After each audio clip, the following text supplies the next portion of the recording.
Hello mga ka-housies! Yes, I'm back. For real na ba ito? Hopefully. So, welcome and welcome back to my channel. Nandito tayo ngayon sa St. Joseph Winfield 2. Kung makikita nyo, meron na siyang 7-Eleven dyan sa may harap ng gate niya.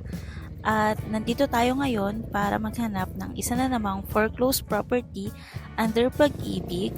So kung bago ka pa lang sa channel ko at naghahanap ka ng mga foreclosed assets under Pag-ibig, ay nasa tamang channel ka, kaya click mo na agad yung subscribe button and notifications button para updated ka sa mga future na foreclosed assets pa na pupuntahan namin. Ayan. So as you can see, bagong-bagong tayong subdivision pa lang rin itong St. Joseph Winfield 2. Matatagpuan siya dito sa Barangay Kulot, Cabuyao, Laguna. Ang property pala na ito is under sa NCR First Public Auction, Tranche 337. Ang kanyang bidding duration is August 12 hanggang August 16, 2024. So, ang opening of bids is around August 19, 2024. Ang starting bid pala nitong property na to is 1.7 million pesos. So, ang estimated na monthly amortization niya for 30 years is around 10,000 pesos monthly. And ang kailangan yung i-down payment dito na 5% is around 85,000 pesos.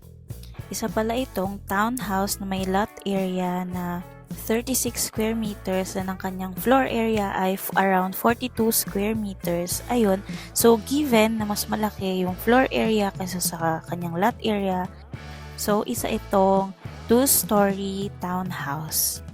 Yung townhouse pala na ito is isa siyang bare type finish. So ang ibig sabihin, naka-semento pa lang yung loob, wala bang mga pintura, wala pa rin kisame, pero meron ng mga wirings.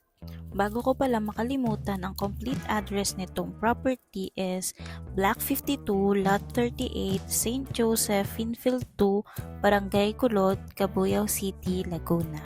As you can see, secured naman itong subdivision na ito, and makikita mo naman, wala pa rin masyadong tao, marami pang mga bakanting property na hindi pa nalilipatan. So, isa yun sign na bago pa talagang tayo lang itong subdivision.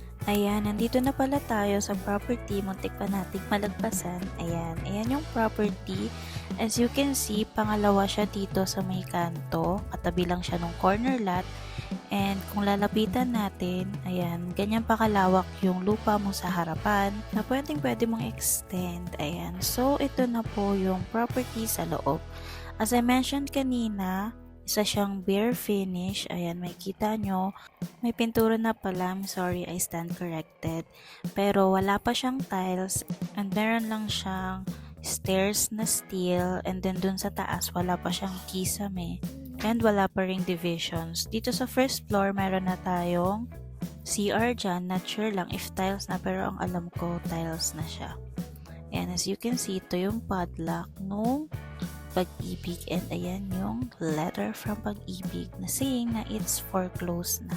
Di rin ganon kadami yung damo sa harapan, so madali lang siyang linisin if ever na kayo yung mananalo dito sa pagbibid ng property na ito. Kita nyo naman okay na okay pa rin yung mga pintura. Binidyahan ko rin pala itong likod, ayan, kasi para makita nyo kung gaano pa rin kalawak yung lupa nyo dyan sa may bandang likod and yung status ng backyard nyo, if ever, ayan. So, ayan lang mga ka-housies. If ever na may mga questions kayo, just comment down below at try ko talagang sagutin na lahat ng questions nyo starting from now.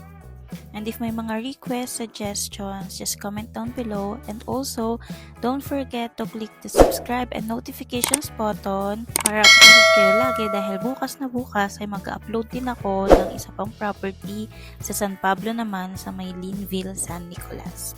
Ayan lang, hanggang sa huli mga ka-housies. Paalam!